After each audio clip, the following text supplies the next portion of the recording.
Hello, good afternoon. This is Zach Lucas from McCarthy Benning. I'm just going to start this, this virtual roundtable a little bit earlier so that we can go through some of what we can expect to see later on in August on the virtual roundtables. And just to also introduce the panelists for today and discuss some of what they do and what we're going to go through within this virtual roundtable. So just going to bring this in a little bit earlier than the schedule starts at 4 o'clock. Okay, so looking at the program ahead, one that we're working on at the moment with Lab 1 IBFC, Shear and Dillamore, as well as Henley and Partners, is the Malaysia Virtual Roundtable. The date for this is scheduled to be in the first week of August, although we haven't yet confirmed exactly the exact date for this. Fact patterns that will be dealt with on this particular virtual roundtable will center on the interaction between Malaysia, Lab 1, Malaysia, Hong Kong, and particularly looking at one case study where we have a Hong Kong individual family who decide to move to Malaysia and set up their business in Lab 1, and looking at some of the interplay as they do that cross-border, looking at how they can get sort of regularized visa status in Malaysia. And then we will look, as we do in the virtual roundtables, the private client virtual roundtables, look at how the interrelation between the laws apply with respect to divorce, succession, and whether or not community property rules apply in Malaysia. This will be taken from the standpoint of a non-Muslim couple, and that's the example that we run through. So that's something that we're working on at the moment with Lab 1 IBFC. We're going to be inviting the CEO of Lab 1 IBFC to also join as part of the panel for this. Now, insofar as today is concerned, I'm joined happily by 4 other panelists today. And what I would like to do is just go through, and because we started a bit early, we're quite casual about this, go through, for the benefit of attendees who've not come across any of these prominent practitioners and professionals, just invite each of them in turn to just mention what they're doing, what their teams are up to, how COVID has impacted or not, and just to, so we have an idea of their background and what they're doing. So I'd first like to invite Vigna to just say a few words about what's going on at Rajantan in these difficult times. Thank you very much, Zach. First of all, let me introduce myself, Vigna Raja. I head Rajantan's tax, trust, and private wealth practice. Zach, as you said, these have been very trying times for us globally. But interestingly, in the private wealth sector, we've seen significant activity. Now, if you read the Straits Times and Channel News Asia report early this month, it actually said that in April, we had over 60 billion of new assets under management come in from foreign jurisdictions. So I think that during these uncertain times, there's a flight to safety. Singapore is seen as a safe jurisdiction with a strong rule of law. And we've seen a significant increase in migration to Singapore under the Global Investor Program during the last 4 months, as well as an increase in family office setups. Right. And what's your team busy with doing at the moment then? What's the main sort of client demand? I would say on the private wealth side, it would be family offices and also global investor program applications. Right. Okay. So I just asked Woon-Hum if you could just share a few words about yourself and also what your team are up to at the moment in this COVID-19 period. Thanks, Zach. Good afternoon, everybody. I'm from Shook Ling & Bock. Shook Ling & Bock is a Singapore independent firm, 102 years history, number 6 in terms of size. I head the trust, asset, and wealth management practice. We have 12 specialized practitioners doing asset management, wealth management, private trusts, listed REITs, and mutual funds, unit trusts. So, by the grace of God, we are kept very busy in the last 2-3 months of the COVID-19 CB period. A lot of it is actually new fund formation, especially VCCs, including Singapore typical LP funds, corporate funds for PEVC, and VCC for the same kind of PEVC RE funds, and also for single families. And for the wealth management space, we have clients and family offices actually setting up family office in Singapore. So this may be Europeans and Hong Kong-based family office that have decided to set up a family office in Singapore, either a parallel structure or moving to Singapore. Also, like Vigna, there are EDB GIP schemes, also setting up single family trusts or family trusts for intergeneration wealth transfer. So this has kept us quite busy the last couple of months. Okay, okay.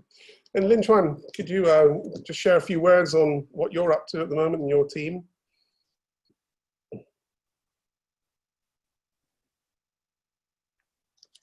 Lin Chuan, I think you need to take the audio mute off. Yeah. Ah, we still can't hear you, unfortunately. Tell you what, while you sort that out, let's talk to Tony. Tony, I wonder if you could just introduce. Can you hear me? Ah, here we are. Yep, sorry, go ahead, Lin Chuan. Can you hear me now? Yep, very well, very well. Please do go ahead. Yeah, sorry everybody for that technical snafu. We are sort of a boutique firm, corporate firm that's part of a large organization. We have an affiliation with Deloitte, which is of course one of the big four. I do advisory work, which ranges from financial regulation to fund formation, to trust, and I do a bit of tax. But of course, my colleagues, we have a very large tax practice at Deloitte. In terms of what's going on, I think there is, investments are still, healthy. People looking to set up wealth investment structures for families, and of course the trust, can be part of that, right? It is not uncommonly seen. I think we shared the view that others have expressed about VCC, and Singapore, I think, is still seen as an oasis of safety in this region, and perhaps more so now than ever before. Right, very good. And then finally, Tony Ribeiro at Roan Trustees. So I wonder if you could just share a few words with us on who you are, what you're doing, and how the team is getting on. Sure. I mean, Roan is a international trust group. We have offices in Singapore, Hong Kong, Geneva, Bahamas, as well as Monaco. Our heritage stems from having been part of the Pictet banking group. And about 5 years ago, we went through a management buyout. I'm one of the 4 shareholders of Roan, responsible for the business and the trust relationships out here in Asia. Just to mirror what everybody else has been saying, I mean, the last couple of months have been incredibly busy. Our business model is very much driven around a smaller number of clients with higher values. And all of those people are obviously in lockdown, and their trusts and their letters of wishes and everything else that relates to their succession has obviously come to the forefront. So the last couple of months have actually been incredibly busy at a client relationship and building exercise, which I think has been an interesting impact that was perhaps not expected on our side. Personally, I'm South African attorney, have been in Singapore for 12 years, and prior to that I was in Switzerland for 7. Right, okay, well, thanks very much, Tony. Okay, so I'll move us on into the formal presentation now, or webinar.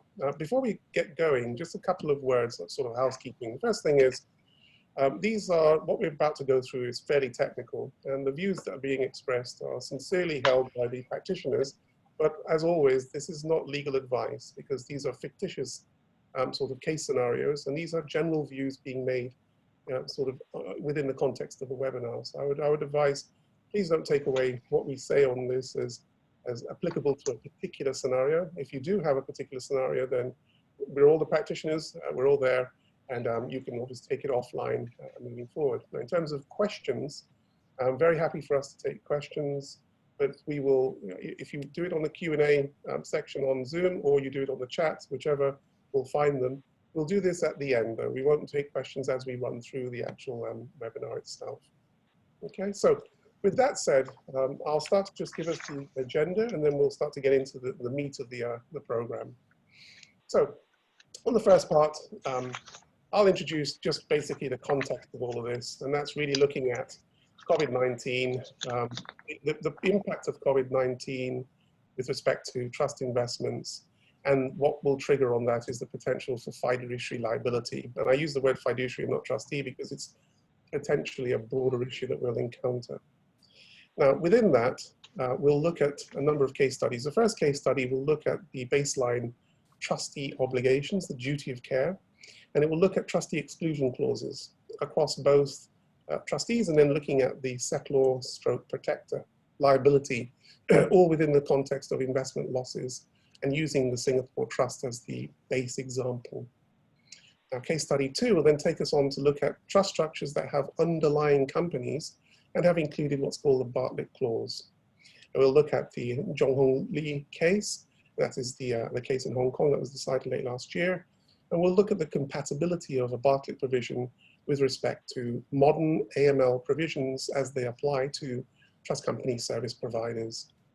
And we'll get on to case study 3, which is not so much involved. There we'll look at the private trust company, look at the liability exposure of a private trust company, and then look carefully at whether or not a director can be made to be liable to beneficiaries of a trust for incorrect or sort of maladministration of the PTC's underlying investment funds. And then finally, on case number 4, we'll look at a prevalence of foreign trusts that are locally administered in Singapore, and whether or not these foreign trusts import greater levels of protection than we are afforded in Singapore within the Singapore Trust context, and whether or not these are going to be enforceable going forward. Okay, so that's the broad agenda. Now I'll just move on to the general standard diagram that I'll use. Sets out the basic parties to a trust document. So you'll see the trust, you'll see the trustee, beneficiaries and protector, and then sometimes we'll describe them as a settlor. Underlying company, and then we have the investments and the economic loss that's occurring to them. Now, COVID-19, as we know, is having an impact across the markets, and we don't know whether or not COVID-19 is just starting off. So this could be sort of end of the beginning scenario. There is all talk of a second wave coming, and there's also discussions of us going in Singapore down into a further lockdown, etc. as we go forward. So it's uncertain times, and we've known this for months now. The impact from the fiduciary industry's standpoint is the potential losses that will be occurring to the trust fund. So it's a bit like 2008 all over again, but this is much more serious because it has a health element to it now, whereas in 2008, it was just pure economic losses. So it's volatile times. The fiduciary liability exposure is the premise of all of this talk today. So we're looking at what would happen after the event, let's say post-COVID, if we come out of this with a damaged trust fund, and then there is, in some cases, an inevitable sort of review and forensic picking over what preceded this to maybe perhaps apportion some liability blame. And that's the premise of this talk today. So if we go into case study 1, here are the questions that are going to be asked. And I think this is quite topical. We're not looking at a power holder in this. So we're not looking at settlor reserve power. We're looking at a traditional trust with a trustee and beneficiaries, and the trust holding investments at the trustee level, not through an intermediated company. And the two broad questions that I think the industry will be asking itself is, as trustee, what are my investment obligations? And can I effectively exclude liability for investment losses? In other words, what's my exposure if the fund starts to go into a negative? So that's the relationship that we're going to concentrate on, trustee and beneficiaries. And we're going to tailor this particularly to the Singapore context. So the first question, and I'll run through this and invite the panelists to then start to contribute, is this. In Singapore, we do have a statutory duty of care. Within that statutory duty of care, it's calibrated to the effective level of professionalism that the trustee has. So the duty of care of a lay individual unpaid is not the same as a trust company licensed with international operations and a heavy marketing budget. So the duty of care is calibrated in Singapore, but you can exclude the duty of care. Now, the question that comes up is this. Within the Trustee Act in Singapore, there are other obligations that are relevant to the investment of the trust fund. And I'll run through a few, and then I invite the panelists to contribute to a discussion around how these are practically being complied with in industry. So the first one is it possible to exclude the standard investment criteria under Section 5 of the Trustee Act? And we can go through when we're answering this, what that standard investment criteria is for members who are not aware of this. Can we exclude obtaining proper advice requirement when we're looking at changing the investments of the trust? And then can we exclude effectively the need to create a policy statement where we engage external asset managers to manage the trust fund? And likewise, can we exclude the duty to review the external asset manager and the policy statement from time to time? So if I may, I'll invite anyone that wishes to take this up at this point to talk about these standard provisions that are within the Trustee Act, the standard investment criteria, proper advice, policy statement, and review. Is it common that these are excluded, or is it possible to exclude these requirements under the Trustee Act? What has been your experience of a standard Singapore trust deed and the administration of the trust, where we have these trustee requirements being, or Trustee Act requirements being set out? So if I think, Woonham, if you don't mind kicking us off in terms of the standard investment criteria, proper advice, policy statement, and then review. Is this something that you see habitually being done, or is it something that is effectively excluded and not followed in practice, if at all possible? Thanks, Zach. So I'll kick off. The other panelists can jump in. So when we look at this, okay, so to answer the question, the short answer is that typically we do not exclude these duties, because the duties are actually found both in the Trustees Act as well as the common law. And then if you pay a professional trustee good fees, you do expect them to have certain amount of duties and peg that to a standard of the other licensed professional licensed trustee. So typically we act for the families. So in that case, then we will be very, very careful about what to limit and what to exclude for the trustee, because we are there to protect the family and beneficiaries. But where we act for the trustees, typically what we see are professional trustees that are licensed by the MAS, having a TCA license, and they would either act for as trustees for unit trusts, REITs, private unit trusts, ETFs, or family trusts or charitable trusts. It wouldn't be a lay trustee. So I think the Trustees Act applied to both the trustees as a lay trustee as well as professional trustees. But when you deal with a professional trustee, like I said, we pay them good fees and they're licensed by the MAS, held to a very high standard, it will be extremely difficult to try to negate or reduce some of this. So where it deals with a professional licensed manager, where in the trust deed or the settlement deed is clearly spelled out that the investment advice and the investment management is given to, say, investment committee or a licensed manager, I think that's different, because that's contractual and that's clearly spelled out in the trust deed. We will approach it that way. Right, okay. Victor, did you have any thoughts on this? Yes, I think it's useful to first understand the common law position before looking at the specific statutory provisions, right? So under the common law position, whether it's Armitage and Nurse or Spread Trustees and Sarah Ann Hutchison, it is possible to actually reduce and actually reduce the scope of the trustee's liability even for gross negligence, right? So that's the common law position. Then if we look at the Trustees Act, Section 3A, subsection 2 specifically says in relation to statutory duty of care, that may be excluded. But there's no such express provision in relation to, for example, standard investment criteria and the other duties in the Act. So I think it's quite a gray area to say that it can be excluded. I think for standard investments, found in Section 5, I guess there's an argument, right, that if you look at the wording of subsection 5.1, it says in exercising any power of investments, it's arguable that if the trustee doesn't have that power in a reserve trust, which we'll talk about, reserve powers trust we'll talk about later, possibly they may not have this duty. But I think as for the other powers, it is questionable whether or not they can be contracted out of.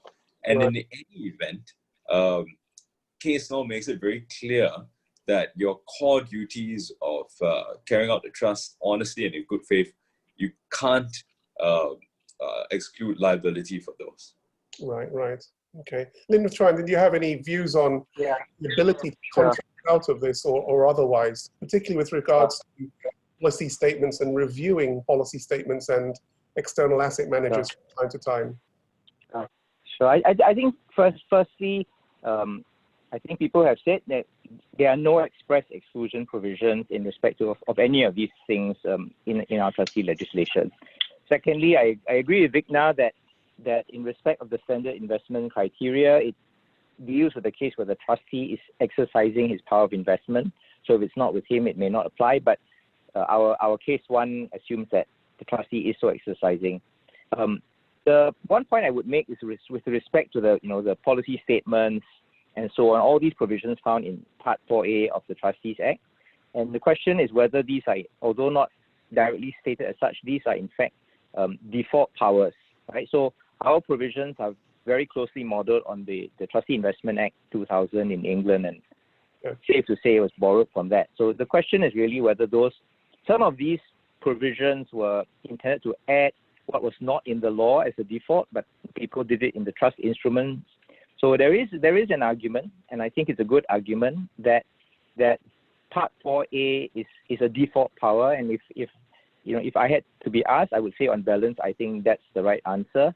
And you can look at some of the English books, Kessler's, Q3's book, and so on, what views they take. So there is an argument that Part 4A is a default power. I do see in trustees that people say, the provisions of Part 4A are excluded to the maximum extent permitted by law, but I think it works.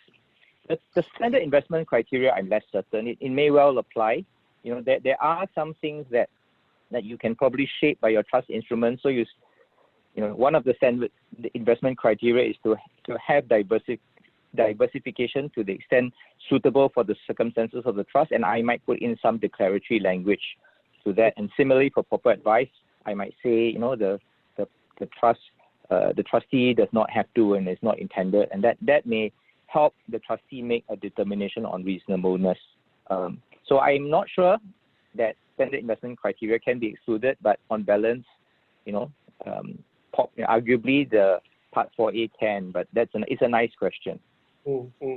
Okay, and Tony, just in respect of your adherence to these Trustee Act requirements, what's your view on all of these? Are these things that we can effectively contract out of, or is it something that you are mandatorily required to follow? I think we take the view that either you're going to be a trustee and you're going to do the things that you're supposed to be doing, or not. And I really think it's good practice to have all of these things in play. Within our context, it's exactly what we do. We do take proper advice. We do have policy statements if it's something that we adhere to. Yeah. I mean, certainly my reading of the section, it does tether the requirements, particularly on the policy statement and the reviewing requirement, to the statutory duty of care. And the statutory duty of care, we know we can exclude that. So it does seem to suggest that we can actually free draft around this as long as we are taking care that the duty of care itself is being ameliorated at the same time. So I think it's probably on balance exactly what we've all been saying. It's pretty much up to us as how much we can try and delegate out of this through free drafting. Here's one question that comes up though in practice. Aside from all of the requirements to diversify, etc., within standard investment and advice, at the core, obviously we have a propensity to use trustee exclusion clauses within the industry. And a critical question that's being asked at the moment is this: how far can we exclude, or how effective are our exclusion clauses within the Singapore context? So the fight here is between, can we exclude all forms of negligence up until the point of willful default? And I think from the perspective of the sort of viewing audience, what we're saying here is, can we objectively exclude liability up to the point that we intentionally do something wrong against the fund, or we intentionally are reckless? And that's the dividing line. Gross negligence is, let's say, heavy amount of reckless behavior. Willful default is really, I'm taking a deliberate action and I know subjectively that this is going to damage the fund. Now, the question being asked primarily is this: can we exclude, within a Singapore law perspective, can we exclude all forms of negligence, whether gross or otherwise? And that leaves us just to have willful default as the default standard, as it were. Or are we limited in Singapore to not exclude gross negligence, whatever that means? So here's the question to all the panelists. Can we exclude gross negligence or all forms of negligence within a Singapore law context? So I think, Woon Ham, if you would kick us off again. Sure. So if you draw from the experience and how our interaction with the regulators and the feedback we get and feel we get from them, right? So the short answer is this. We go by this standard. You can have a exclusion or limitation of liability for trustees in the trust deed. You are allowed to do that. The common law recognizes that and allows the enforcement of this. So in short, what it does is that it says that the trustee, so long as it acts in good faith, in accordance with the trust deed, then it can be excluded from liability for its acts or omission, except for 4 situations, and we call them the carve-outs. Typically, the carve-outs would be willful default, breach of trust, negligence, whether it's negligence or gross negligence, and fraud. So for these 4, in layman's term, we call them self-insured. So if your trustee are silly enough to acted or have omitted to act in one of these 4 carve-out situations, the limitation and exclusion of liability does not protect the trustee. So then the only question that sometimes is of contention is whether we could have the carve-out at gross negligence, which is high level, or just negligence. So that's a bit academic, but in the practical sense, there is a fight, right, between the trustees and the other party. And then for willful default, I think it's a given. It's a carve-out. We cannot exclude. Right. Vigna, what's your view on this? What's the standard in Singapore? Can we exclude gross negligence? Okay. Before we talk about whether you can exclude gross negligence, I think it's quite useful to understand what gross negligence actually means, right? So common law has said that gross negligence is it's something which is more serious or more flagrant degree of negligence than just pure negligence, right? So it's something which is more serious. So I think once we understand that, we can then deal with the question. Further, in a case of spread trustees versus Sarah and Hutchison, they actually said that gross negligence does not import any question of intention or even recklessness, right? So I think it's whether recklessness falls within the ambit of gross negligence is questionable, right? I think there's some common law authority to say that it may not, okay? So leaving the definition aside, in my view, it's quite clear that negligence, whether it's gross or otherwise, sits on one end, which can be excluded, and bad faith, willful misconduct sits on the other end, which can't. So in my view, yes, you can exclude gross negligence. Right. And then, Kwan, in your view, do you agree with that analysis? Me? Yeah. I think common law, clearly you can. I think,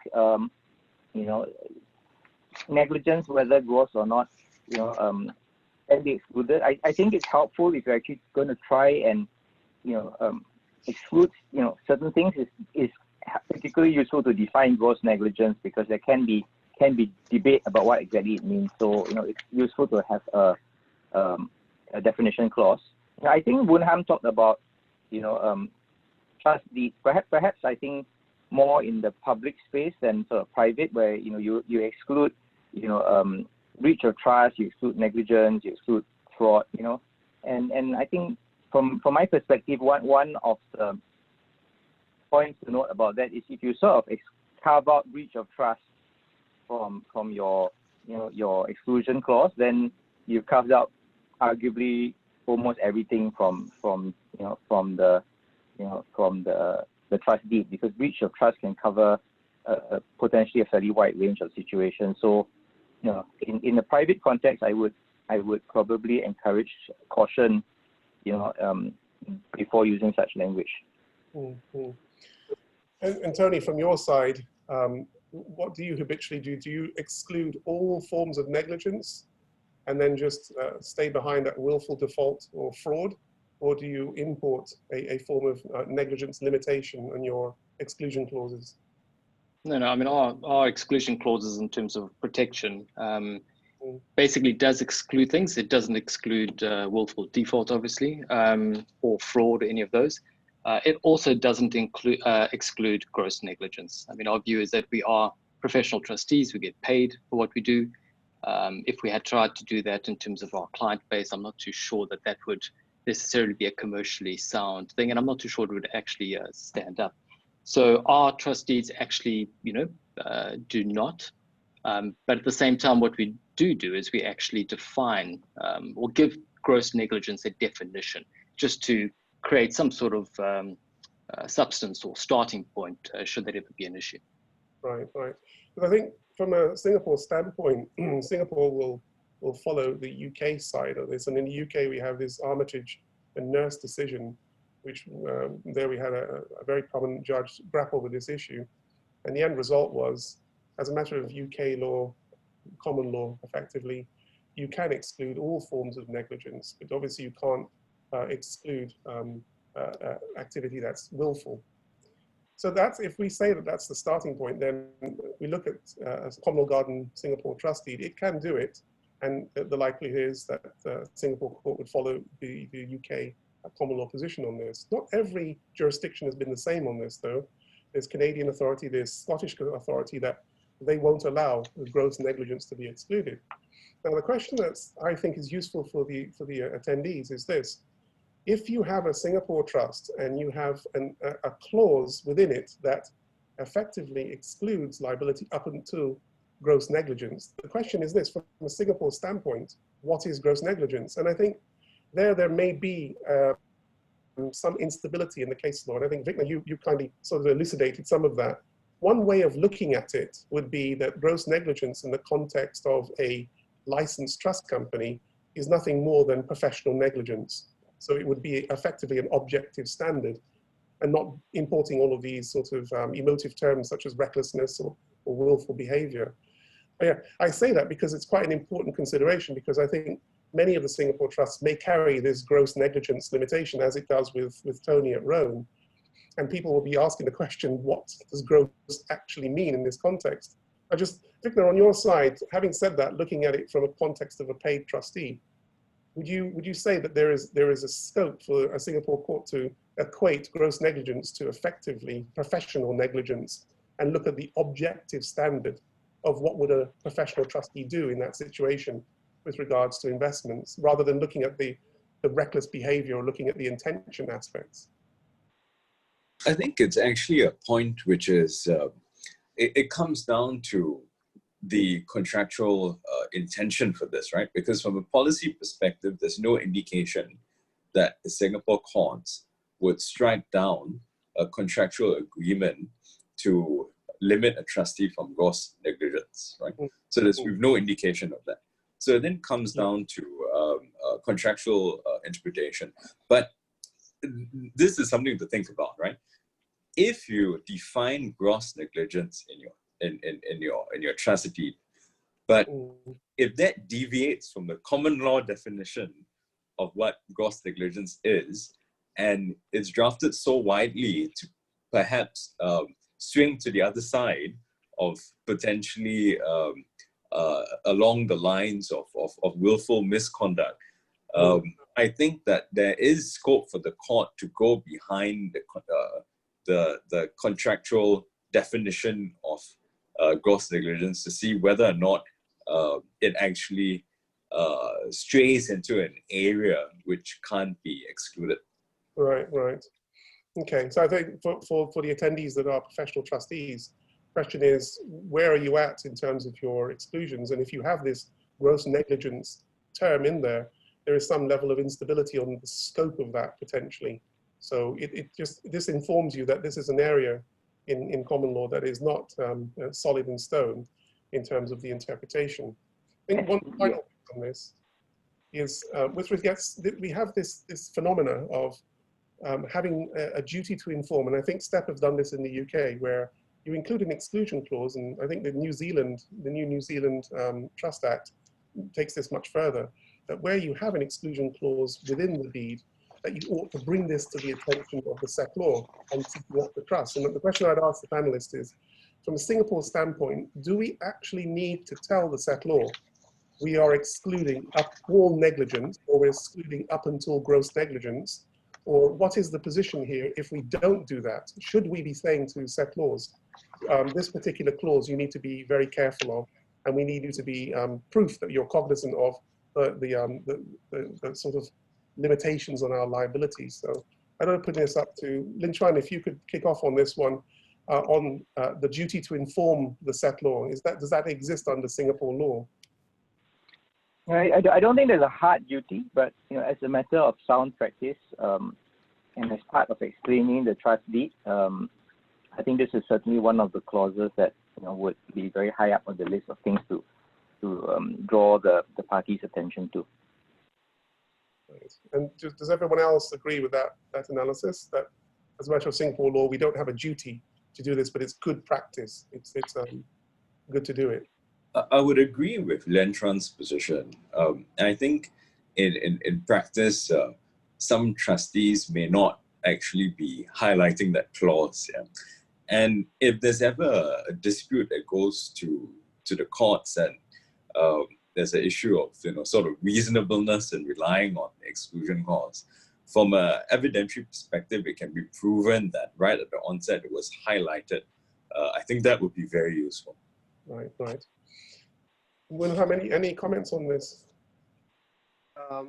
I don't believe that there is a Singapore legal position on this, or that there's a duty to inform the settlor.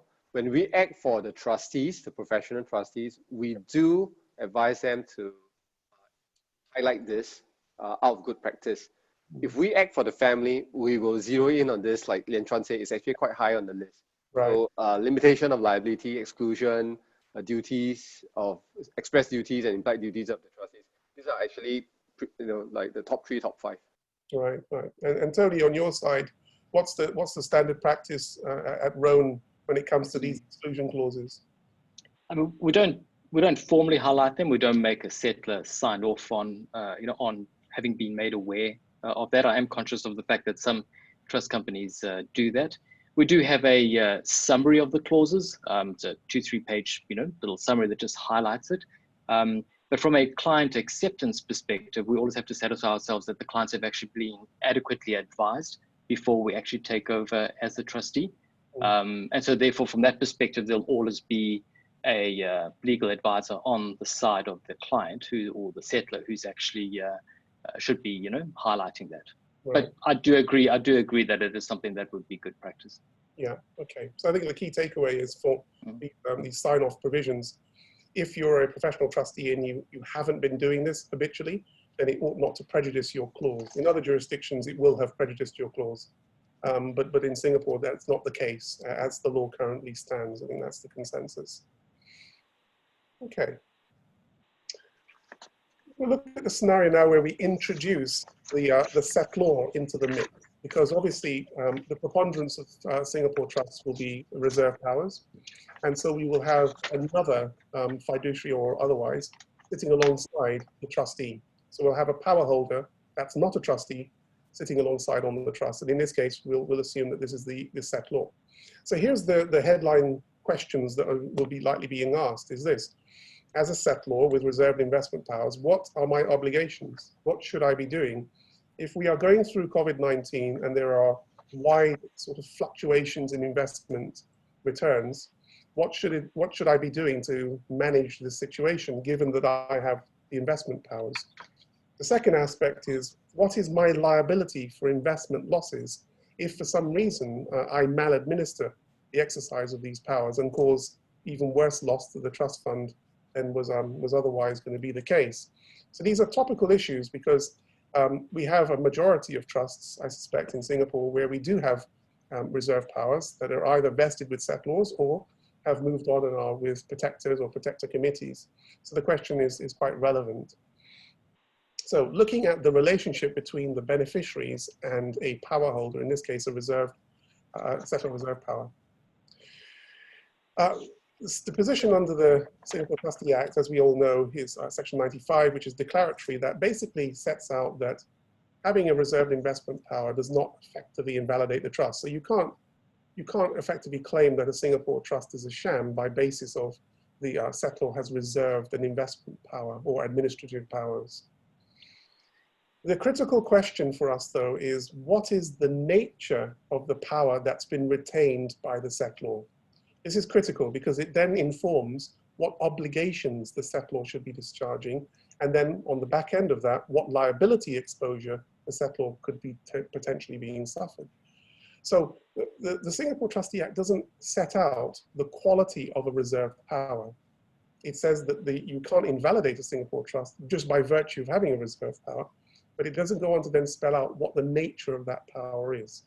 So the question I'm asking the sort of panelists here is, in the mix of circumstances where a settlor is, let's say, not a beneficiary or is a beneficiary, or there is a settlor and then there's a protector committee that follows, or the settlor is just the first protector, in the mix of all of the different types of ways in which a settlor can be introduced as a power holder into a trust, what is the view on whether or not the settlor holds that power as a fiduciary, effectively as if he were a trustee, or holds it in a personal capacity so that he can basically ignore the power, not do anything about investment losses, and not be held liable for that? So those are the extremes here, and it's a very, very important question to answer because a lot of the settlors out there will be completely clueless as to what they should actually be doing in these circumstances. So I'd ask Victor to open us up on this one. When it comes to reserve powers, settlor reserve powers, does the settlor stand in a fiduciary standpoint, or does he hold this power as a personal power? And how do we figure this out? Yeah, Zach, I think this is a really good question because I don't think much thought has been levied in this area. Yeah? And if you look at case law, and there's a very prominent case, right, of Lord Vestey's executors, there it was a case involving the settlor's powers to direct investments. And Lord Simmons actually said that would be considered a fiduciary power, right? So I think that reserved settlor's power of investments would be considered a fiduciary power. Then the question is, would it be possible to change that into a personal power? And I think that arguably it could be, if express words are used, arguably.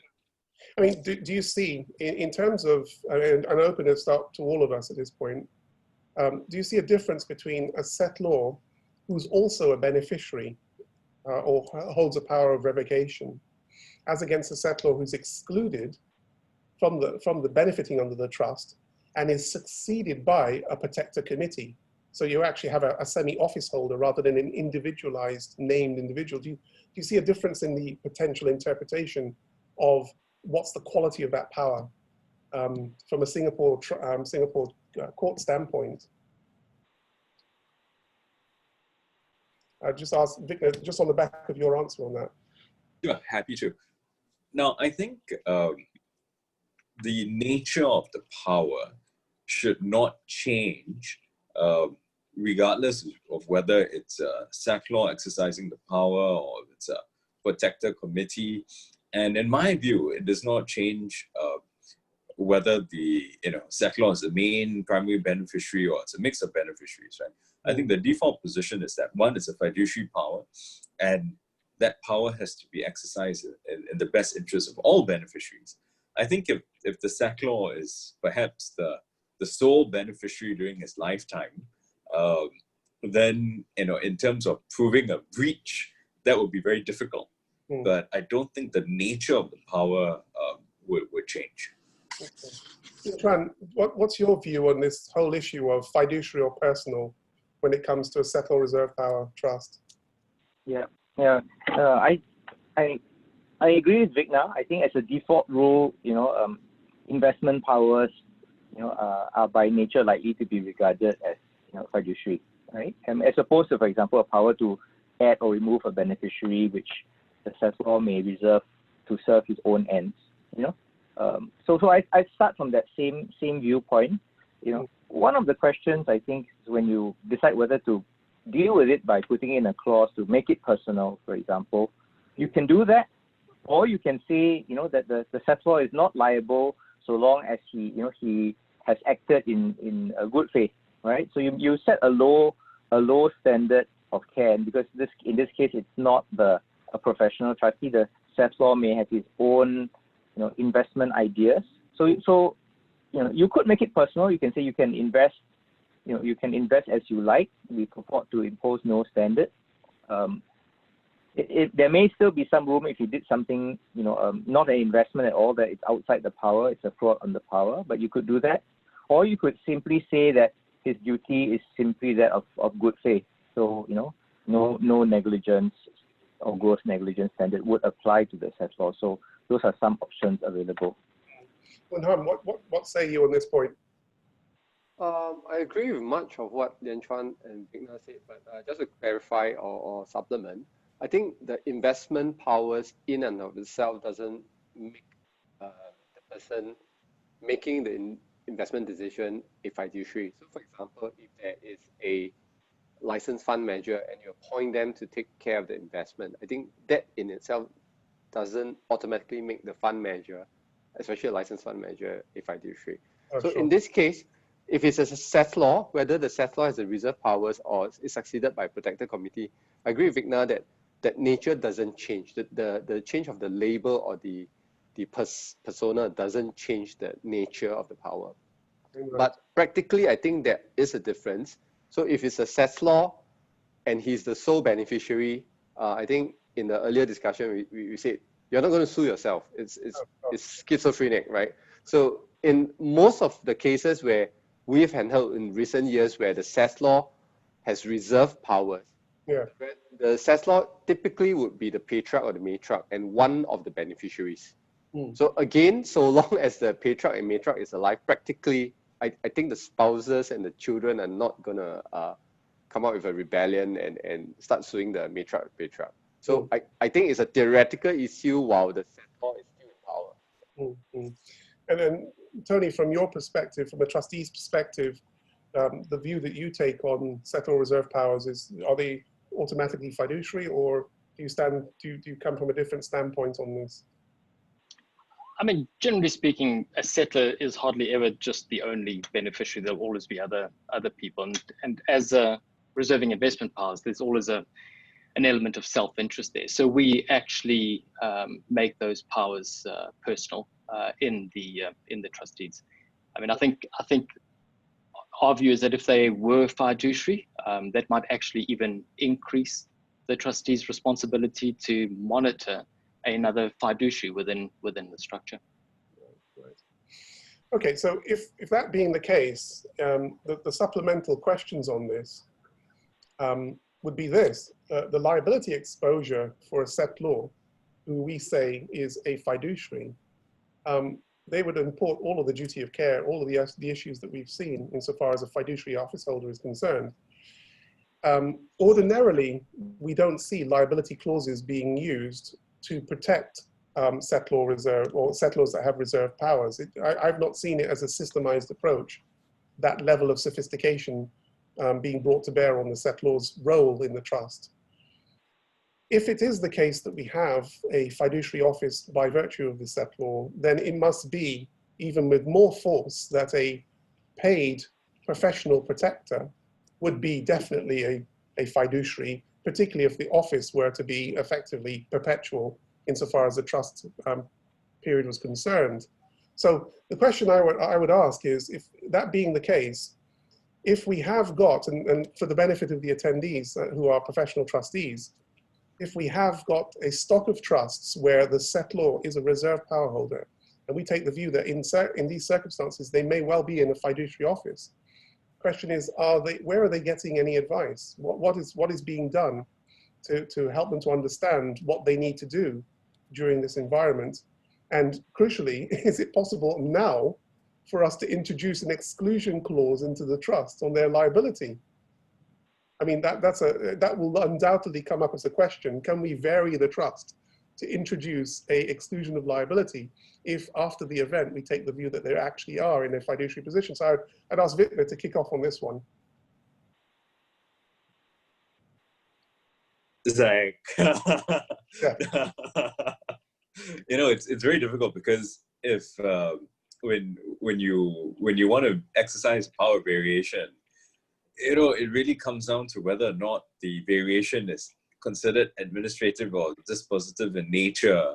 Yeah. Changing a liability clause, you know, I have to say I would like to research that particular point further before taking a position. You know, I think that if you ask me to take a view now, I would say that arguably it may not be in line with the settlor's intentions at the at the onset of trust. If there was going to be a limitation of liability, it should have been done then. So that's my preliminary view without further research. It's a tricky one. Unham, what do you say on that? So that we determine that the settlor actually has a role to play, and quite an important role to play with respect to the trust investments, and could potentially have some liabilities as well. And then there's a question on, should we just vary the trust? Should we just give him protections that we enjoy as a trustee? On the assumption that there are other beneficiaries and the settlor is not the sole beneficiary, Yeah. I would take the conservative approach. I agree with Vigna. Subject to further research, I would be reluctant to put in a written opinion that you can vary it because it is potentially detrimental to the beneficiaries. So the practical solution would be, if this is a revocable trust, you may have to consider revoking it and setting up a new trust with the proper language from day one. Lin Chuan, what say you on this point?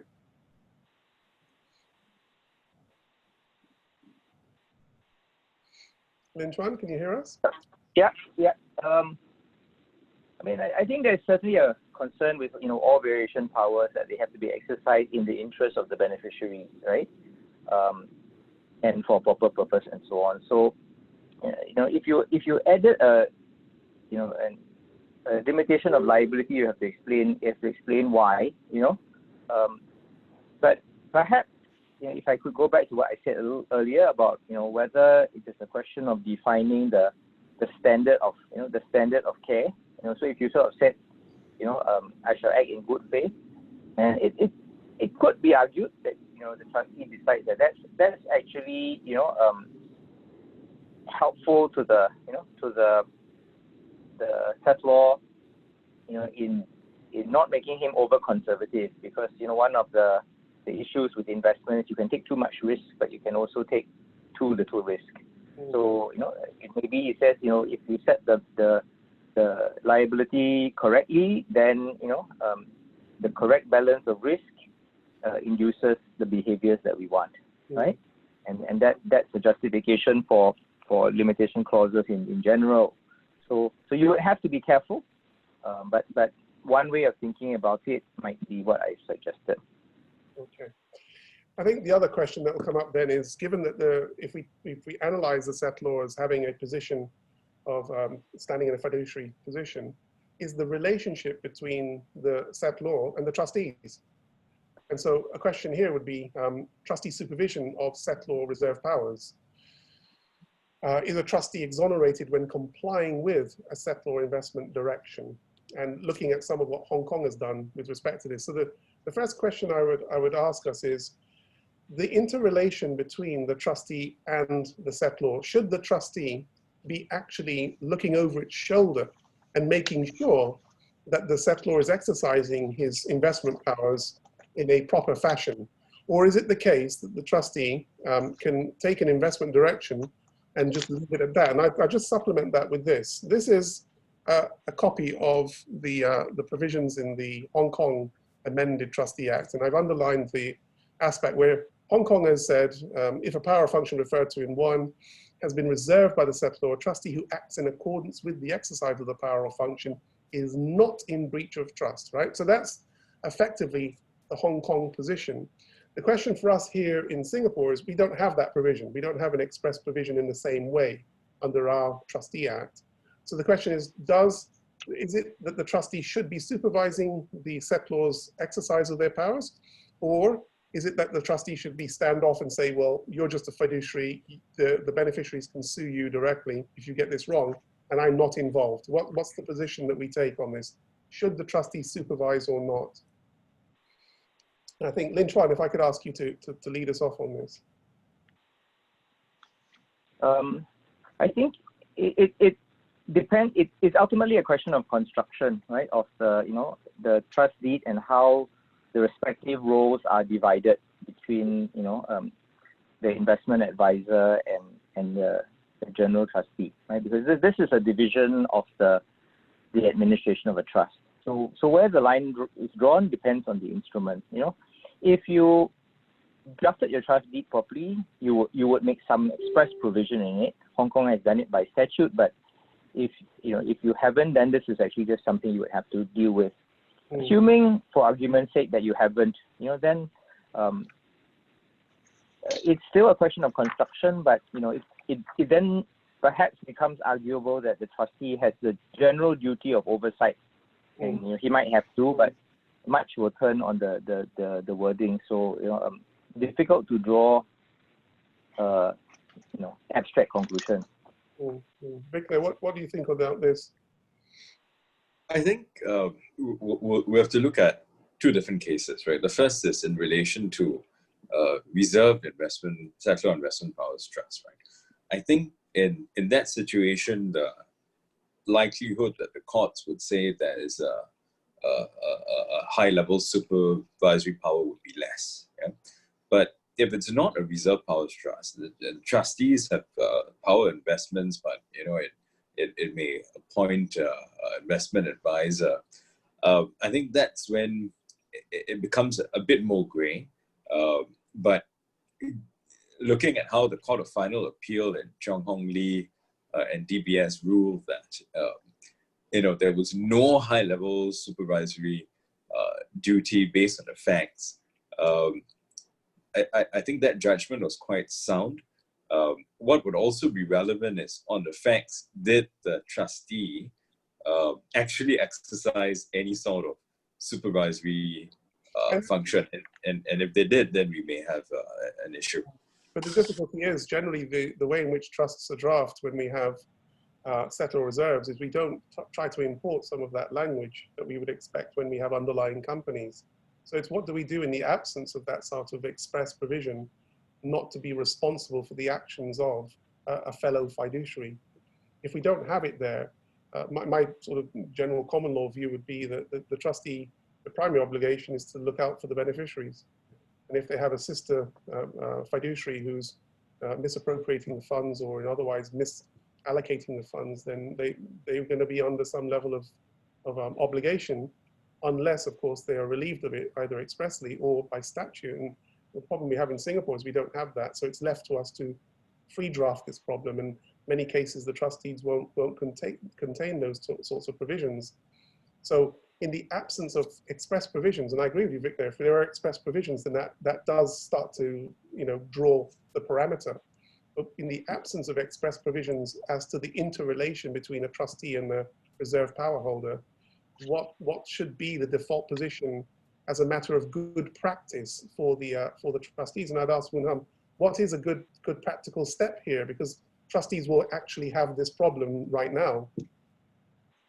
Okay, I'll try to answer that, but I'll break it up because in my mind, there are a few components or a few parts to this. So number one, if we were acting for the professional trustee and it is a reserve power trust, then we would actually pay attention to this and draft it into the trust deed to make it clear, right? And have the usual limitation, exclusion, liability provisions, and rely on the case law to protect the trustee.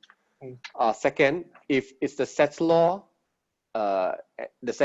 has reserved powers of investment and the settlor is a sole beneficiary, I think it's actually a bit more straightforward. So the Zhang Hong Li case was a case where the settlor was one of the four beneficiaries, the spouse and the two children, were also, but he was basically calling the shots. So I think the courts perhaps were less sympathetic towards him, right? Now, if in those situations where the settlor is calling the shots, he's the sole beneficiary or he's the main key beneficiary and the rest were just like his spouse and children, then I think again, you could cut him some slack and give him some leeway. But again, because there are other beneficiaries, if his investment decisions are clearly out of whack, right? I agree that the trustee does not have high-level supervisory power, and you do not need to monitor him. It's not your job. You're not trained to do so. But if he's doing something clearly wrong and it affects in a detrimental manner to the other beneficiaries, I think the trustee do have to step in and do something. So I like to draw an analogy always, not a correct and entirely correct analogy, but I like to draw an analogy between the trustee and an independent director on a listed board. So you leave the day-to-day execution and the professional work to the trained and hired professionals, the executive directors and the CEO and the C-suites. But the ID is there to do a few things, including safeguarding the interests of the minority shareholders, or looking after their interests. So in the same way, if the trustee smells something, feels that something is wrong, you should step in and do something about it. Do you agree with that, Lin Chuan? Yeah, by and large, yes. Yeah. Tony, from your perspective, do you monitor the exercise of these powers? Do you? Yes. Yeah, in the absence of any sort of controlled company provisions, we do monitor. Right, and is it because you feel that there's some residual liability exposure if you don't? Yes, we do, because I mean, I think Singapore kind of provides for the fact that the trust is not invalidated, but it doesn't actually say anything else with regards to, in the same way that that Hong Kong does. Right. So it doesn't actually cover any point on the oversight, in that respect. So we do. Okay. Even at a point sometimes when there is a controlled company sort of provisions, we still generally do, because we find that actually interacts quite well with the settler. Right. Okay. Looking at case study 2, and the other case studies that follow this are a little bit more are quicker. They're not as involved. This is quite draggy because it's a big area for everyone to deal with. So case study 2, the basic fact pattern is the same. We have investments. However, the difference with this one is we interpose a company. So this is the traditional company, trust company and account scenario. And the question being asked here is the relationship between the trustee and the underlying company and its liability exposures if that company invests in an unwise way and ends up with losses to the fund. And this is a typical structural scenario. We do have what's called a Bartlett clause, which goes back many decades, that tries to separate the trustee's obligation to monitor and then get involved with the underlying company. And we have the Zhong Hong Li decision, which is the DBS case in Hong Kong, which decided the sort of, the main issue here was a long protracted, went through a number of appeals. And the question for us all is, what is the current position with respect to a Bartlett clause under a trust deed? So I'll just explain. Bartlett clause, as I mentioned earlier, is just a provision that allows the trustees to take a standoff approach and not interfere in the underlying companies. It's a bit like a sort of expressly drafted VISTA provision, where the trustee is not permitted to get involved in the day-to-day operations of the company. They don't need to unless they're under express notice of misconduct, fraudulent misconduct at the company level. But otherwise, they are not under an obligation to supervise the company. And that was the whole contention in the Hong Kong case. So what I'd asked Vikna, what's the current position following that case with respect to the validity of Bartlett clauses for the benefits of the attendees that have not been following this? Sure. So just to give, to add on to your overview, right? It all started with the decision in Bartlett and Barclays, where it's held that where trust holds, a controlling block of shares in a company, the trustee has a consequent duty to take action where the affairs of the company are not being conducted appropriately, and use its power to obtain information and make a decision whether to intervene. So as a result of that case, then we had the anti-Bartlett clauses come into play, such as what was drafted in the Chung Hong Lee case. And I think based on the decision in Chung, where the anti-Bartlett clause was upheld, I don't see a reason why it wouldn't be upheld in Singapore. Mm-hmm. Okay. Going on from that, the one question that would come to mind is this. In the current circumstances where we have these economic fluctuations, can a trustee rely on a Bartlett provision where they supervise and intervene in the activities of the underlying company, notwithstanding the Bartlett provision saying that they don't have to, that they're not obliged to? What is the position? Because when I read that decision, in the Hong Kong decision, they found actually that the trustee wasn't exercising any supervisory role as a matter of fact. So they didn't have to decide that particular point of, I have a Bartlett provision on one hand, but I still intervene anyway, because let's say there's family politics that forces me as a trustee to take a direct hand in what's going on.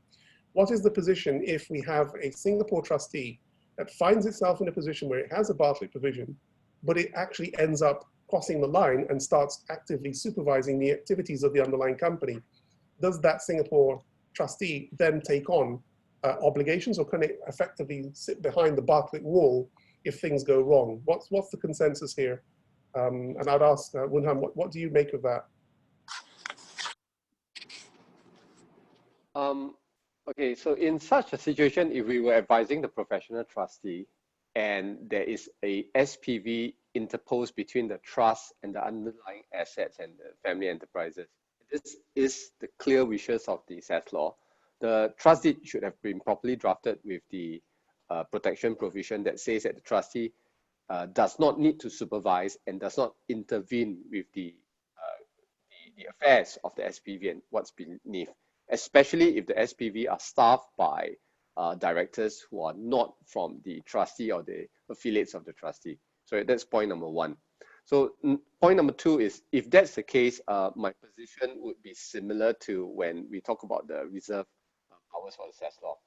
You leave the SPV signatories and the directors to do what they have to do. But I like what Tony says. They still monitor. So we will advise the trustees to still monitor and cast an eye and ask the right question from time to time. And then if you smell something, you feel something is wrong, please ask more questions, please ask for more reports. If you feel that there's something going on like dishonesty or fraud, you do have to put a stop to it. You may have to make a report to the authorities, and you do have to put a stop to it to protect the beneficiaries. That would be my short advice. Right. So again, I'll just restate. So in a case where a trustee does get involved in that way, they could be, by virtue of taking overt actions on the company, they could effectively be waiving the Bartlett protection at that point. Do we agree with that? Victor, I think if you could jump in. You know, if we read the decision of both the Court of Appeal and the final Court of Appeal in Chung Hong Lee, a lot of attention was placed on the fact that post-execution of the trades, the trustee would still review them and acknowledge them, right, by actually, just signing off. And initially, that was held to be proof that some sort of actual supervisory power was being exercised, despite there being an anti-Bartlett clause. I think you're spot on, right, Zach, where despite what the clause says, if in practice you are taking a more active part in the business than provided for in any anti-Bartlett clause, you may then see yourself being exposed to certain liabilities which may have otherwise been excluded by the anti-Bartlett clause. Okay, I think in the interest of time, let's move on to one other aspect of this, which is the use of Bartlett provisions. Basically, they're quite dated in terms of their use. And generally the view is that you can disconnect from an underlying company, except where you become expressly on notice that something's going wrong. The question I would ask is this actually compatible with modern AML requirements, both at MAS notice level as well as FATF TCSP guidance? So is it really practical for a trustee, a professional trustee, a licensed trustee, to effectively disconnect from the underlying and not seek to effectively understand what they're doing from time to time? How would that actually work within a FATF environment where you should be aware of what's going on within the structure? And I'd invite Lin Chuan, what's your view on this? Is it compatible, the Bartlett provision and disconnecting from the underlying company, and the modern FATF approach for TCSPs, which is you ought to be aware of what's going on within your structures?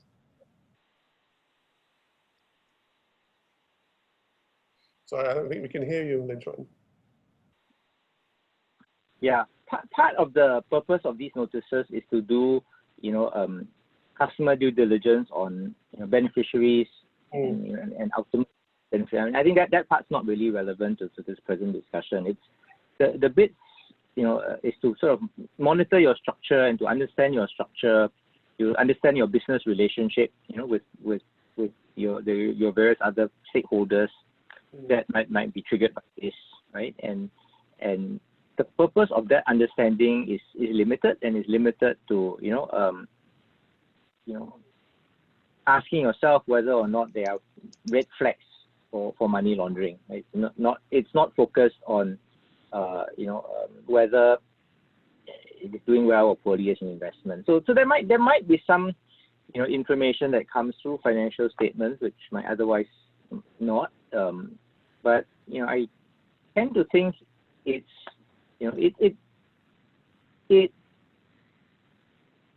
is not a very deep interaction in my mind. Others may have a different view, but the question which is more interesting in this space to me is kind of how far do you have to go at all, purely from the AML perspective, in understanding and understanding to test whether there's an AML risk there. That's a more difficult question. I think on the whether that means that you have some degree of investment supervision, I think the link is fairly weak in my mind. Tony, from a trustee perspective, do you sort of look and see what the companies are actually doing as part of your compliance culture? Or how does it work for the balance between being able to rely on a Bartlett and at the same time comply with your AML requirements? Yes, I think the anti-Bartlett ones, they're really there to protect the trustees. I don't think it should undermine the proper administration of a trust. And AML requirements falls within that. So I think if you're aware of what's under there, what the entity owns, what people are doing. I think it's different to actually getting involved and interfering, right, which then leads to the next stage that we were talking about earlier in terms of undermining the effectiveness of those clauses. Right. I think if you hid behind the I need the protection of the anti-Bartlett clauses, therefore I'm not going to look underneath, I think you're going to fall short of the MAS notice and the FATF guidance. Right. Okay. All right. So this is an interesting time. Moving on to case study 3.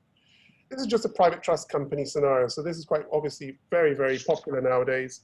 Private trust companies, the issue around them is they are obviously not of substance. They're not a licensed entity. They don't have all of the sort of resources that you would expect from a licensed professional outfit. And that leads on to some issues surrounding the ability to enforce any judgments on a breach of trust against a private trust company. So we say in the round, the private trust company is pretty judgment proof. One question, though, that comes up is this: what can we do against the directors of the private trust company? Can we sue a director of a private trust company for the maladministration of the trust fund? In other words, this is the sort of name that they use. It's a dogleg claim. Is it possible within Singapore context to sue the director of a Singapore private trust company for the economic losses suffered by the trust because of the effective negligent administration of the fund? Insofar as UK authority, no, you can't do it from a UK perspective. But from a Singapore perspective, can we sue our PTC director for losses to the trust fund? And I'd ask Fikna to kick us off. Sure. This position, to my knowledge, hasn't actually been decided in Singapore. I think even in the Commonwealth, there have been a few cases that talk about dog leg claims, right? Where essentially the position in the UK is that you can't sue a director of a trust company for breach of its duties to the beneficiaries, right? There's a break in the link. But how some clever lawyers trying to get around this is to say that it's not that the directors were breaching his duties to the beneficiaries, he was breaching his duties to the company, right? The PTC itself. But there have been very, scarce cases and nothing in Singapore. So I think it's a bit of a stretch to go there. Yeah, and do we all agree, Winham and Lin Chuan, do you agree that to successfully get a dogleg claim against the director on a PTC in Singapore is probably not likely to happen? Yeah, I think that's not likely to happen, and some statutory provisions are written on the assumption that there may be no such claim. So in the Business Trust Act, for example, where statutory duty was imposed. Right. Yeah, so I agree. There are no cases in Singapore as far as you're aware. But if you read dogleg claim and how it works, right, it's actually a two-step or three-step process. So it's indirect. So otherwise, the default position is separate legal entity. If the trustee causes a loss to the beneficiary because of a breach of trust, you go after the trust company first. Then what happens that is where the technicality of the dogleg claim comes in, where you can have the second step, third step, indirectly to take over the claims or the asset rights of the trustee company to go after the director. So it's quite difficult. Yeah. Okay. I suppose then the remedy, I guess, if a private trust company board of directors fall out with beneficiaries, is a trustee removal. And the interesting thing here, obviously you have Section 42(1) Trustee Act here that's pretty much modeled on all of the trustee acts around the world that allow the court to exercise its discretion to remove a trustee. But the interesting thing, looking at some of the case law on this, which is quite ancient, is that it doesn't have to be on the basis that the trustee actually committed any level of breach. It's just that there's a fundamental falling out between the trustee and the underlying beneficiaries, which the court would encourage the trustee to effectively retire in those circumstances. I just wonder, within a Singapore context, undoubtedly the Singapore court would take the same view that if there's a radical falling out between the beneficiaries and a trustee, albeit a PTC, the PTC ought to retire as trustee, or I guess the directors ought to shuffle. I mean, does anyone have a view on how Singapore courts would interpret the falling out between the parties, which would lead to a trustee sort of retiring or being removed? I think, Victor, if you could give us a few words on this. Yeah, I think that the general common law position is that if you can get a removal if it's considered detrimental to the trust, right? And there has been the Medwell case as well, where there's such a degree of hostility between the trustee and the beneficiary, which has resulted in an incurable breakdown in communication. So I think that's probably the position that would be followed here as well. Mm-hmm. Okay, and does everyone else agree or have anything else to say on this? Anyone else agree? Okay, all right, I think looking at case study 4, now this is an interesting one because we obviously have the phenomena of foreign law trusts being locally administered in Singapore. I don't know if there's any actual statistics out there, but they do exist and they are here.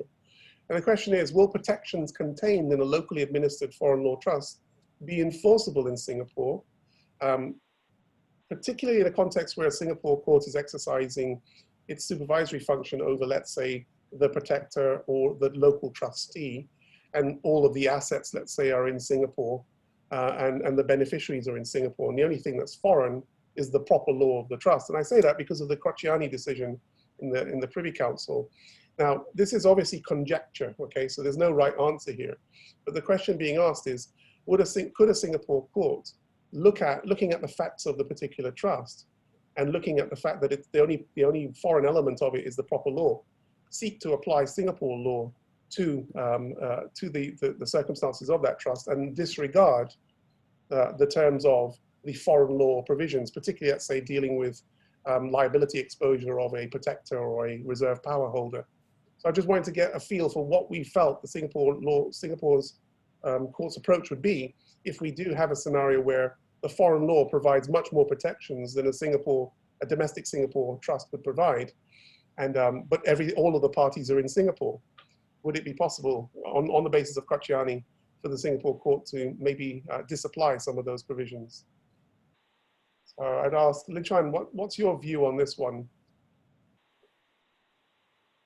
Yeah, I mean, I think starting point would be sort of, you would have a characterization question as a matter of PIL, private international law, as to what issues are governed by the local law versus the foreign law, right? So some provisions might be outside the scope of the trust itself. For example, if somebody challenged a particular transfer into the trust, then in that sort of situation, whatever clause on jurisdiction you had and so on, and governing law would not help you. Then you have a sort of a group of clauses that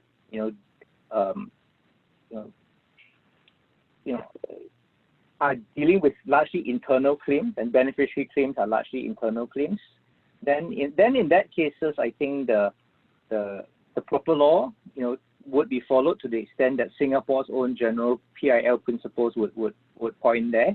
Whether jurisdiction, if you did require only the foreign court to have jurisdiction, whether that might be followed, I think that is less clear, because court has the discretion to maintain jurisdiction, and an exclusive jurisdiction clause may not bind the beneficiaries to the same extent, right? That's a nice debate about how far you can do that, even in the case of trust arbitration clauses. So different clauses may have different impacts, but I think on proper law we would apply our PIL.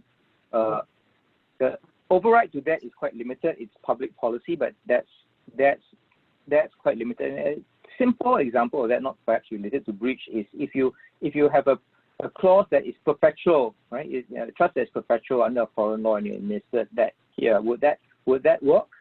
I would say probably it does work, and there are stacks of Jersey trusts that are administered by Singapore trustees.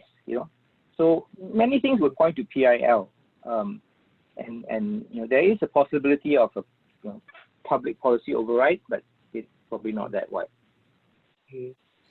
And any views, Victor Woodham, on this one? I'll just add in maybe to explain to the attendees the difference, right, between a situation in a trust and a normal contractual provision, right? So in a normal contractual provision, you would not have the Singapore courts saying that the law, which was governing law, which was chosen, which would apply. But in the case of trust, and I think there's an argument that the Singapore courts, or the courts in general, have an inherent jurisdiction to supervise, and the weight to be given to such clauses is less than in contractual cases. Correct. But I would think that the default position would be to still recognize the governing law provided, and then maybe in very, very, very narrow cases to persuade the court otherwise. Woodham, any views on this? Yeah, I concur. So we look at it at different levels. Number one is privity of contract, and so if the contract is made, it's valid, the courts would generally give credence to what was the choice of law expressly stated. So if there's no challenge to validity, that there was fraud, or the person did not have mental capacity to choose the right law, so then that would be given. So the default position would be that foreign law will be recognized, and you call for foreign legal experts to give the evidence. And I agree with Lin Chuan and Vigna that by and large, the Singapore courts would allow the foreign legal provisions to apply unless it's clearly against Singapore public policy, which is extremely difficult in the case of a private trust. I mean, Tony, from your perspective, what's your view on administering foreign law trusts in Singapore? Do you worry, or what's the issue internally on, can we rely on all of these provisions in Singapore? Do we worry about the potential for Singapore to disapply any of this? Yeah, as part of this function. I mean, I certainly think that there's a risk that they won't. I do, from a practical point of view, I do think that we take the view that what you need to really look at is the original intention and the original purpose of that trust structure. I think if you look at the Quachiani case, I mean, there was so much shape shifting with with that scenario that it was almost incumbent on the Privy Council to step in and do something about that. And I would think and hope that the Singapore courts would do the same. But I think if all going, all being equal, if the trust is following its original intention, even if and even if the settlor wanted to change it afterwards, if we actually stuck and enforced that original thing, I think the courts would apply the foreign law. Right. Well, I'd hope they would. Yeah. Okay. I think we've come to the end. There's a number of questions that have been asked, and I invite us to have a look at that. So, well, one of them is, can I have the slides? So yes, you'll be able to get the slides. And then we have an anonymous attendee asking, in the context of a settlor investment reserve powers trust, if the trust instrument allows the appointment of a successor investment advisor to act upon the demise of the settlor, is the investment power validly vested in the investment advisor? Is the trustee protected from liability since the trustee has no power of investment? So this is coming back to an issue of settlor reserve powers on itself is just the declaratory language under the Trustee Act is basically saying that won't give you an invalid trust. So the question being asked is, can we validly, effectively transpose across all of the powers as if it were an office holding position, with the settlor being the first in the office and then being succeeded by others? And my view would be it's basic common law stuff here in trusts. You can have an office holder and it can be succeeded to, and that would be the context in which that would be drafted. Do we all agree that it's the settlor reserve position is not solely dedicated to the settlor, but we can actually draft in successors after the settlor is not around? Do we agree with that? Or do we say that we can only have the settlor having reserve power, and then therefore after the settlor is no longer there, we can't have reserve powers? What's the view, Woonham? I agree. You can draft it into a trust deed and make it clear. Okay. And I agree as well. Yeah, and I agree. Okay. I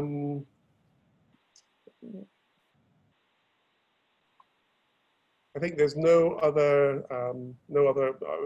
sort of relevant questions at that point. So I think we're pretty much almost on time in terms of 1.5 hours. So I'll just say, sort of end this. Yes, you will get the slides. You will get the recording will be made available as well. So no problems there.